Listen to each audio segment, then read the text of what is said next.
Well, Pearson Airport, of course, is gearing up right now for what it is calling the busiest travel season of the year. So let's head there live right now where CP24's Courtney Heels is kind of gauging the temperature and the feel of this, I guess, spring, summer travel season day. Courtney?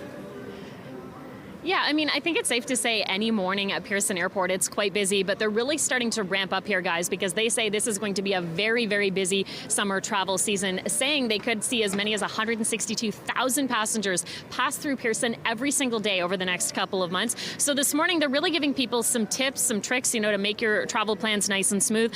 Part of that journey, going through security, I want to bring in Matthew to talk about this. You've got a really cool display for our viewers here. We're looking at things that people really should not be bringing with them to check on a plane. Some of these seem really, really obvious, but it's something you guys are often seeing. Correct, yeah. So some of these items here are definitely not something you should be putting in your check luggage or in your carry-on bag. Some of them can be put in your check luggage with the right approval from the airlines.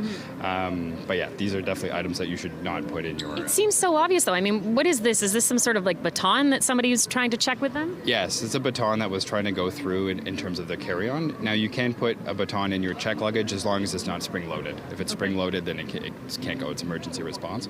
But in terms of that one there, it would have to be in your check luggage. What usually happens? Is it a case that somebody maybe doesn't realize they have something like, for example, a knife, or is it that they think they can actually bring it with them? I think people forget. People forget. They put it in their bag, or let's say if you're going on a hunting trip and you have shells or something like that, people forget that they have them. So it's just do a cursory check before you go. Make sure you check your bag, check everything, and know what's in there. And if you're not sure what to bring, our website has a what can I bring.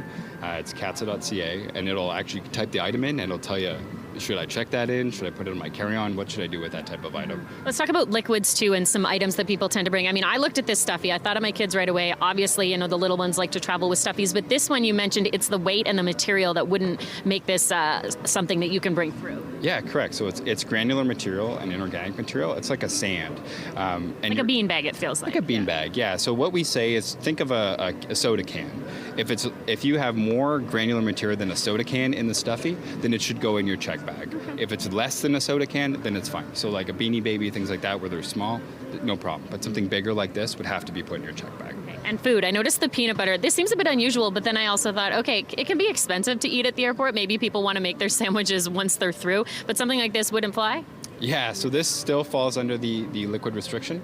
It is something that is spreadable, so we say anything that you can pour, spread, or spray, and peanut butter you can spread, so it would fall under that 100 milliliter rule. So all your liquids have to be 100 milliliters or less, and they all have to fit in a 1 liter plastic bag. The good news is if you're traveling with a family, each family member is allowed to have one bag.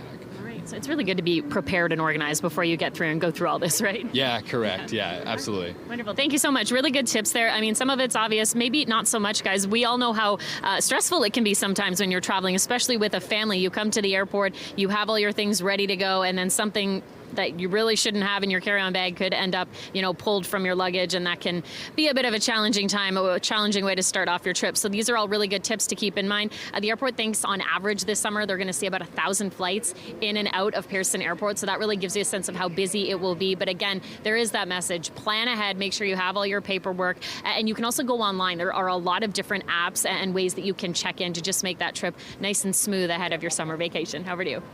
Yeah, that was really informative, Courtney. I always have way too much liquids because of the makeup, and when you try to do that on carry-on, it's challenging. But interesting to know about the stuffy. No knives and brass knuckles, though, right, Jen? No, just even nail clippers and tweezers. You can't bring tweezers. Yeah. Okay. All right, Courtney, thank you for that. Yeah.